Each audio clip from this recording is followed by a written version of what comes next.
Hello साथियों, जय श्री राम, जय बालाजी महाराज की। आपका हमारे यूट्यूब चैनल हनुमंत कृपा 0005 में स्वागत है। प्रतिदिन की तरह आज भी हम आपके लिए श्री वाल्मीकि रामायण का पाठ लेकर उपस्थित हुए हैं। साथियों, पाठ प्रारंभ करने से पहले मैं श्री हनुमान जी महाराज को आसन दे देता हूँ। आसन देने के बाद में हम पाठ प्रारंभ करेंगे। ये रहा बालाजी महाराज का आसन। बालाजी महाराज को आसन दे दिया है, अब उनका आह्वान कर लेता हूँ। हे श्री हनुमान जी महाराज, प्रतिदिन की तरह आज भी आप अपने आसन पर आकर विराजमान हो जाइए। मेरे द्वारा वाचन किए जा रहे श्री वाल्मीकि रामायण के पाठ का आप श्रवण कीजिए। आइए विराजिए प्रभु, अब मैं पाठ प्रारंभ करता हूँ। जय श्री राम। तो साथियों, आज हमारा वाल्मीकि रामायण में 39वां सर्ग है। तो आज 39वें सर्ग का आप श्रवण करेंगे और आज संवाद रहेगा इंद्र के द्वारा राजा सगर के यज्ञ संबंधी अश्व का अपहरण, सगर पुत्रों द्वारा सारी पृथ्वी का भेदन तथा देवताओं का ब्रह्मा जी को यह समाचार बताना। तो आज का सर्ग रहेगा श्री हरि के चरणों का ध्यान करते हुए भगवान श्री रामचंद्र जी के इस पावन चरित्र का आप श्रवण करें। विश्वामित्र बचः श्रुत्वा कथायन्ते रघुनन्दनः उवाच परम प्रीतो मुनिं दीप्ति विमानलम्। विश्वामित्र जी का कही हुई कथा सुनकर श्री रामचंद्र जी बड़े प्रसन्न हुए। उन्होंने कथा के अंत में अग्नि तुल्य तेजस्वी विश्वामित्र मुनि से कहा, श्रोतुमिच्छामि भद्रं ते विस्तारेण कथाम्याम् पूर्वजो मे कथं ब्राह्मण यज्ञं वेशमुपाहरत। ब्राह्मण, आपका कल्याण हो। मैं इस कथा को विस्तार के साथ सुनाता हूँ। मेरे पूर्वज महाराज सगर ने किस प्रकार यज्ञ किया था।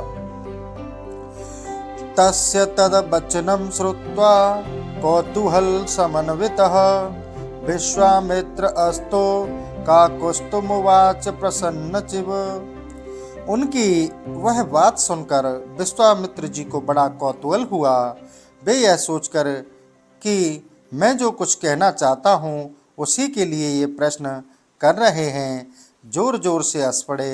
हंसते हुए से ही उन्होंने श्री राम से कहा, श्रूयताम विस्तरो राम सगरस्य महात्मनः शंकर वसुरो नाम्रा हिमवान्वती विश्वरतः वेद्यान् पर्वत्य असाध्य निरक्षे परम परस्परम तयो मध्ये शववद्वयज्ञः सपुरोस्तमम्। राम, तुम महात्मा सगर के यज्ञ का विस्तार पूर्वक वर्णन सुनो। पुरुषोत्तम शंकर जी के ससुर हिमवान नाम से विख्यात पर्वत विंध्याचल तक पहुंचकर तथा विंध्यन पर्वत हिमवान तक पहुंचकर दोनों एक दूसरे को देखते हैं। इन दोनों के बीच में दूसरा कोई ऐसा ऊंचा पर्वत नहीं है जो दोनों के पारस्परिक दर्शन में बाधा उपस्थित कर सके। इन्हीं दोनों पर्वतों के बीच आर्यव्रत की पुण्य भूमि में उस यज्ञ का अनुष्ठान हुआ। सही देशो नर व्याघ्र प्रसअस्तो यज्ञ कर्माणे तस्य वचरश्चर्या काकुस्त दृढ़धन्वा महारथः अंशुमान करोत तात सगरस्य मते स्थितः। पुरुष सिंह वही देश यज्ञ करने के लिए उत्तम माना गया है। तात ककुस्त नंदन राजा सगर की आज्ञा से यज्ञ अश्व की रक्षा का भार सुदृढ़ धनुधर महारथी अंशुमान ने स्वीकार किया था। तस्य पर्वणितं यज्ञं यजमानस्य वासवः राक्षसी तनुमास्तया यज्ञ यश्व महाहरतः। परंतु पर्व के दिन यज्ञ में लगे हुए राजा सगर के यज्ञ संबंधी घोड़े को इंद्र ने राक्षस का रूप धारण करके चुरा लिया। हियमाणे तु काकुस्त तस्मिन् अस्मे महात्मनः उपाध्याय गणा सर्वे यथा ब्रुवून् अयं पर्वाणि वेगेन यज्ञ यस्सो अपनीयते हर्तारं जिहि काकुत्स्थः है चोवस्य पनीयताम् यज्ञ इच्छिद्रं भविष्येत सर्वे मा शिवाय नः तथा कृत्याम राजन यज्ञो अछिद्र कृतो भवेत। काकुत्स्थ महामना सगर के उस अश्व का अपहरण होते समय समस्त ऋषि जनों यजमान सगर से कहा, काकुत्स्थ नंदन, आज पर्व के दिन कोई इस यज्ञ संबंधी अश्व को चुराकर बड़े वेग से ले जा रहा है। आप चोर को मारिए और घोड़ा वापस लाइए, नहीं तो यज्ञ में विघ्न पड़ जाएगा और वह हम सब लोगों के लिए अमंगल का कारण होगा।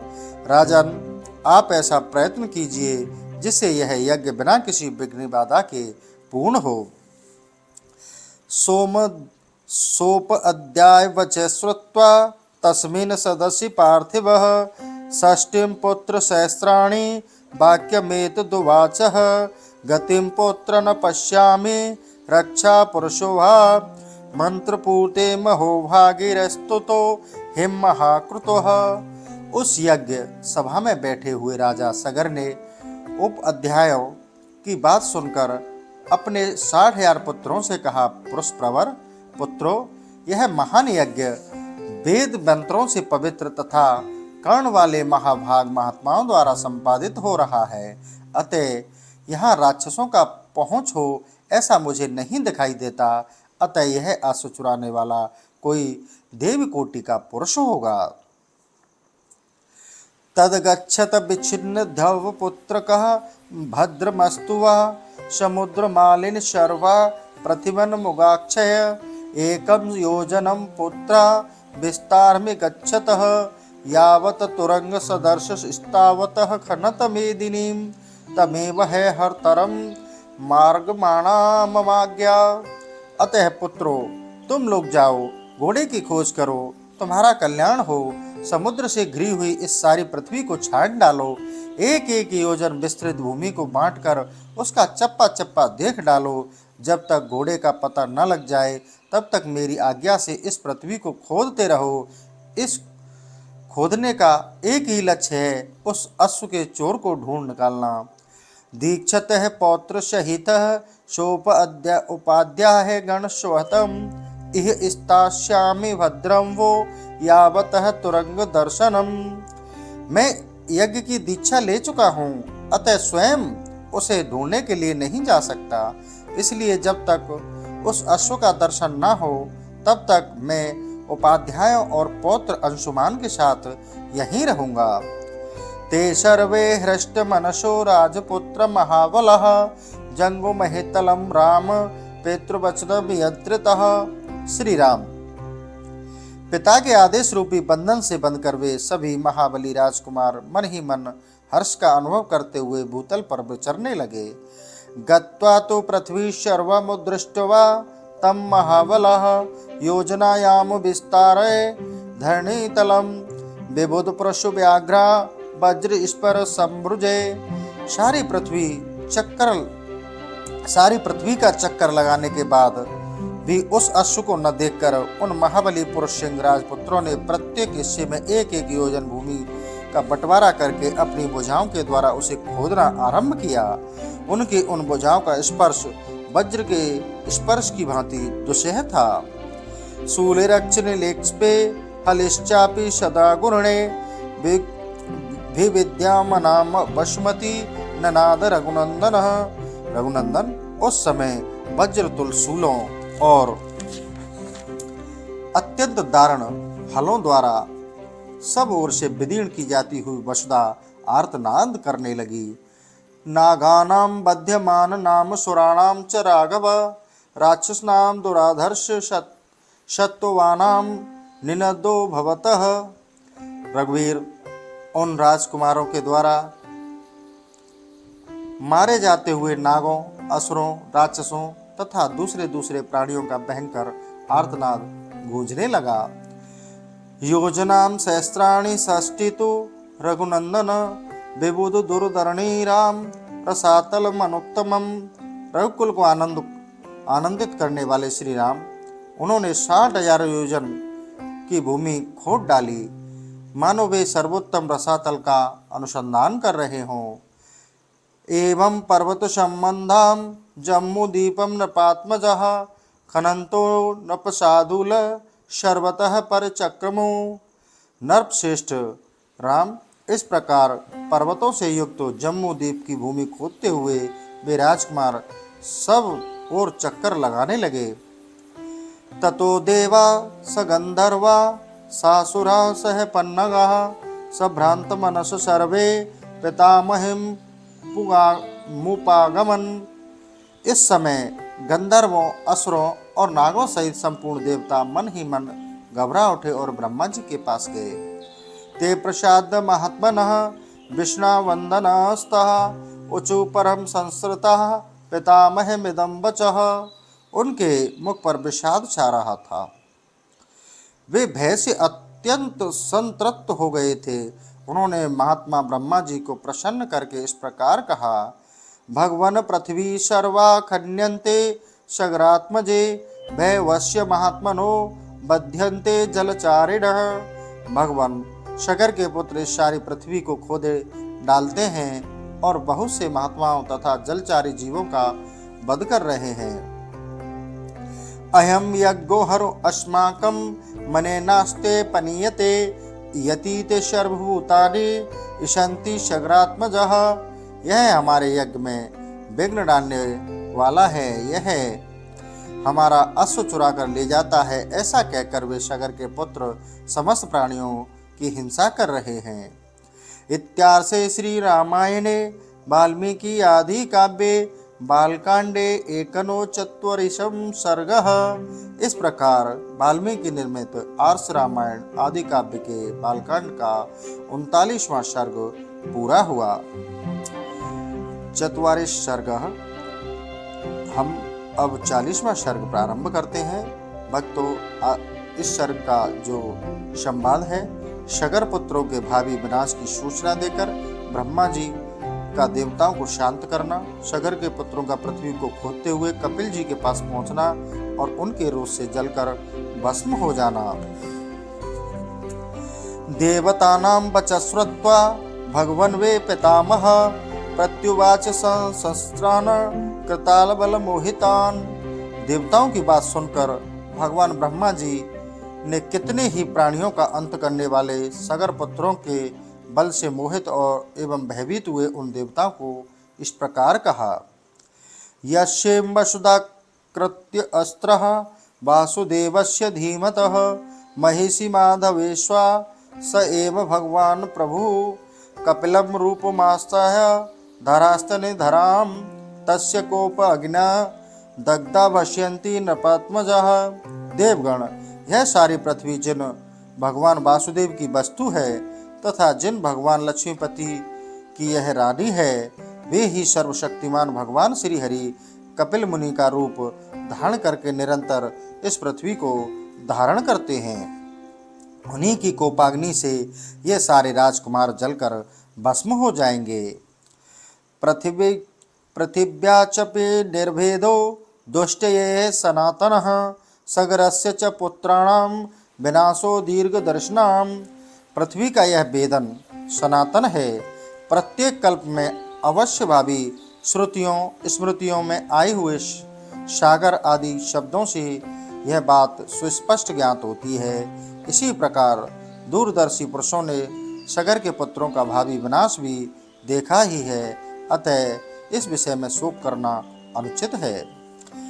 पितामह वचः श्रुत्वा त्रसी सदरीदमः देवा परम सहस्रा पुनर्जन्मगास्तकम्। ब्रह्मा जी का यह कथन सुनकर शत्रुओं का दमन करने वाले 33 देवता बड़े हर्ष में भरकर जैसे आए थे उसी तरह पुनः लौट गए। सगरस्य च पुत्राणां पादोषि महाश्वनः पृथिव्यां विद्यमानाया निर्गात्स्मनीश्वनः। सगर के पुत्रों के हाथ से जब पृथ्वी खोदी जा रही थी उस समय उसमें वज्रपात के समान भयंकर शब्द होता है।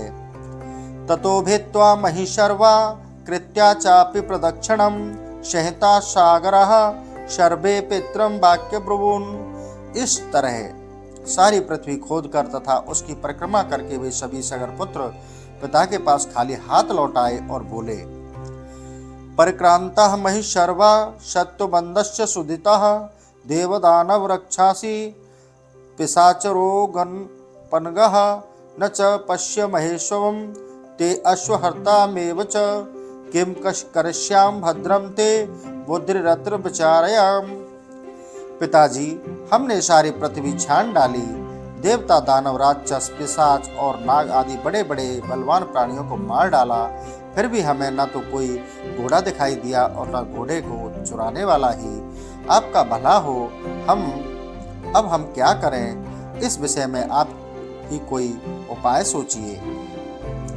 तेषां तद वचनं श्रुत्वा पुत्राणां राजसत्तमः शमुनिव्रवीदं वाक्यं सगरो रघुनंदन।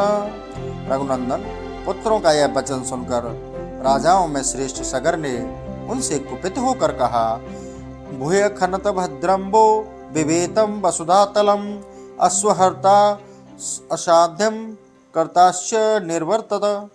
जाओ, फिर से सारी पृथ्वी खोदो और इसे विदीर्ण करके घोड़े को चोर का पता लगाओ। चोर तक पहुंचकर काम पूरा होने पर ही लौटना। पितुवचनम असाध्यम सगरस्य महात्मनः षष्टिपुत्र सहस्त्राणि रसातल विधिवर्धनः। अपने महात्मा पिता सगर की आज्ञा का शिरोधार्य करके 60,000 राजकुमार रसातल की ओर बढ़े और रोष में भरकर पृथ्वी को पुनः खोदने लगे। खन्यमानो ततस्य मणि तदर्शु पर्वतोपमं दिग्गजं विरूपाक्षं धारायन्तं महीतलम्। उस खुदाई के समय ही उन्हें एक पर्वताकार दिग्गज दिखाई दिया जिसका नाम विरूपाक्ष है। वह इस भूतल को धारण किए हुए था। सपवर्तवान कृतस्त्रां पृथ्वी रघुनंदन धरायामास शीर्षः विरूपाक्षो महागजः। रघुनंदन महान गजराज विरूपाक्ष ने पर्वत और वनों सहित इस संपूर्ण पृथ्वी को अपने मस्तक पर धारण कर रखा था। यदा पर्वाणि काकुस्थ विश्रामर्थ महागजः खेदाज्ज्वला ते श्रिय शीर्षे भूमि कस्प स्तदा भवेत। काकुस्थ वह महान दिग्गज जिस समय थककर विश्राम के लिए अपने मस्तक को इधर उधर उठाता था, उस समय भूकंप होने लगता था। तेतम प्रदक्षिणं कृत्वा दिशापालं महागजं मानयन्ते हि ते राम जंगुम भित्वा रसातलम। श्री राम, पूर्व दिशा की रक्षा करने वाले विशाल गजराज विरूपाक्ष की परिक्रमा करके उसका सम्मान करते हुए वे सगर पुत्र रसातल भेदन करके आगे बढ़ गए। ततः पूर्वादिशं भित्वा दक्षिणां विबुध पुनः दक्षिणाश अपि दिशि दृश्यते महागजम।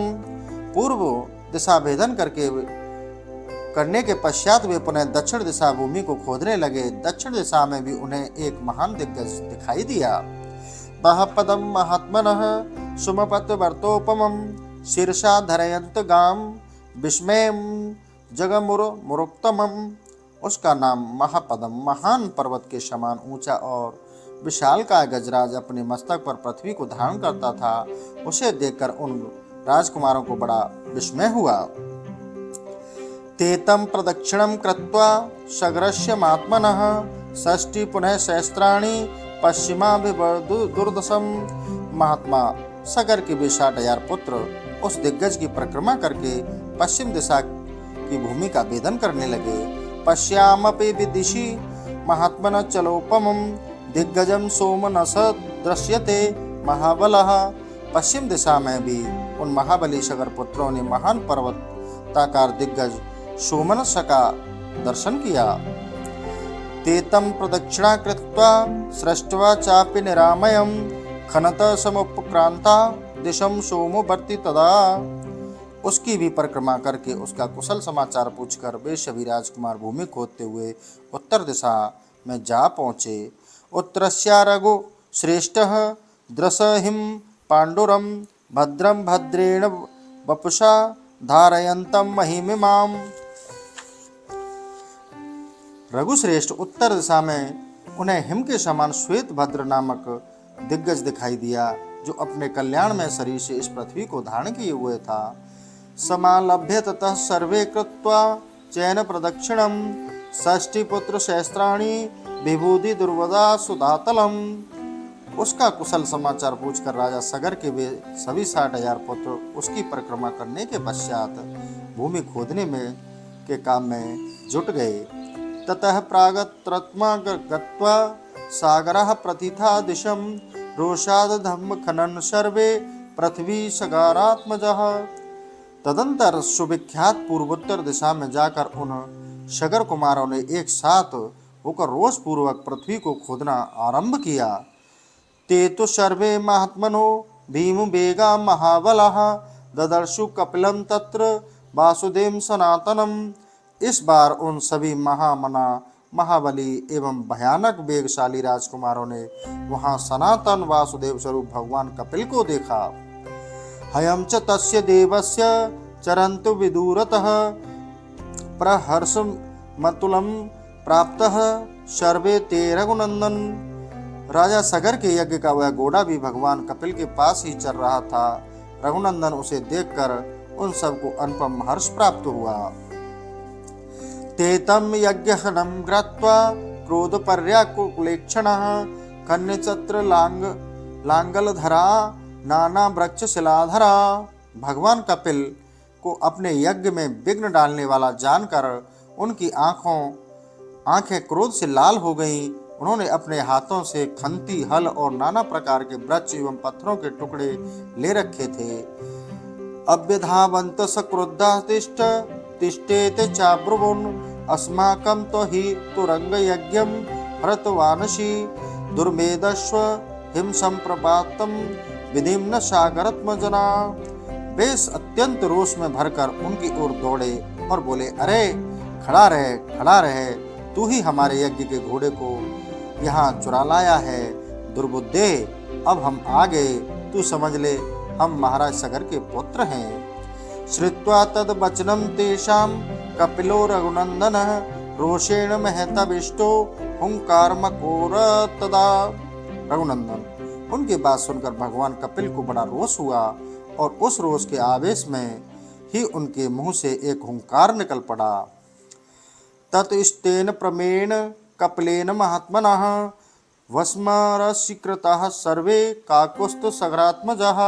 श्री राम, उस हुंकार के साथ ही उन अनंत प्रभावशाली महात्मा कपिल ने उन सभी सगर पुत्रों को जलाकर राख का ढेर कर दिया। इत्यार्षे श्री रामायणे वाल्मीकि आदि काव्ये बालकांडे चतुर्विसर्गः। इस प्रकार श्री वाल्मीकि निर्मित आस रामायण आदि काव्य के बालकांड का 40वां सर्ग पूरा हुआ। तो साथियों, कल आपके लिए 41वां सर्ग लेकर उपस्थित होंगे। आज का सेशन हम यहीं समाप्त करते हैं। नए सेशन के साथ कल फिर उपस्थित होंगे। इसी के साथ साथियों, जय श्री राम, जय बालाजी महाराज की।